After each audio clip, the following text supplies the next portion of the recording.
As the video title suggests, this video is your gateway to the world of web novels. So let's get started. When we first think about written media and fiction, we mostly think of published books like the Western fantasy books such as A Song of Ice and Fire or the Harry Potter series.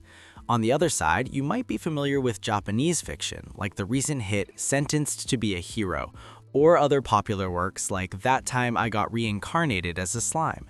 These are what we call light novels. For me personally, the journey went like this.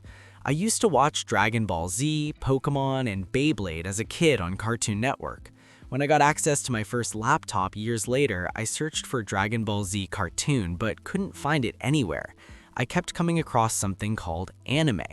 Fast forward to today, I have watched over 300 series and read over 200 mangas and manhwas. For me, getting into reading was kind of a difficult task.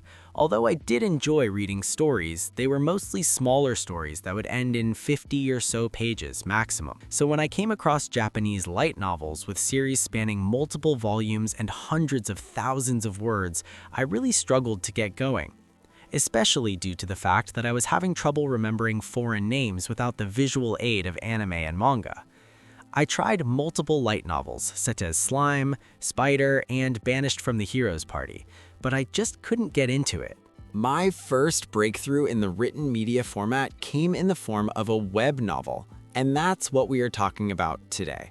Web novels, unlike light novels and other traditional novels, are formally known as serialized web fiction, where authors write and upload chapters on a daily basis, with an audience who comes back to read new chapters daily. Different authors have different writing style and upload schedules, giving them an opportunity to connect directly with their readers and gauge their reactions to the series as it is going. It is not unheard of for the author to revise and change the story's progression or details to suit their audiences.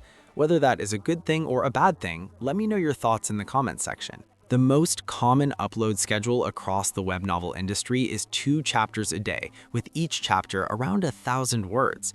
But this is just the norm, as there are outliers who might upload more or less, with some chapters going as big as 5 or 10,000 words. Just like there are Japanese manga, Korean manhwa, and Chinese manhwa, there are different flavors of written work that you can find on the internet. When it comes to original English stories, ScribbleHub and Royal Road dominate the market. While Royal Road is mainly dominated by lit RPG-style works, ScribbleHub has a more varied library, including but not limited to lit RPG, high fantasy, romance, action, horror, and fanfictions. The other major platforms include Webnovel and Wattpad, with Wattpad being the juggernaut that is highly female-oriented, while Webnovel is a segregated platform that caters to both audiences. And since Webnovel is associated with the Chinese literary giant Kidian, it contains quite a lot of Chinese translations, along with its massive original library. Of course, there are also tons of aggregator sites that we will not discuss here today. So if you are new to web novels, I would like to give you some suggestions as to what you should read to put your foot into this side. If you are an absolute beginner, I would recommend going with something like Shadow Slave, Supremacy Games, or Rise of the Undead Legion. Rise of the Undead Legion being the novel that got me into the web novel world and also one of the stories that I have read till the end. Although all 3 of these are solid options, I would still recommend Rise of the Undead Legion due to its modest 559 chapters, which is significantly less than Supremacy Games, which has 1,900 plus chapters, and Shadow Slave that is still ongoing with 2,800 plus chapters. If you want to dive into Chinese novels, then I would strongly recommend Martial World. Not because it's the best novel out there, but because this will introduce you to the concept of cultivation and expose you to a host of common cliches in the cultivation genre. And although I say that it has quite a few cliches, that's only for seasoned readers.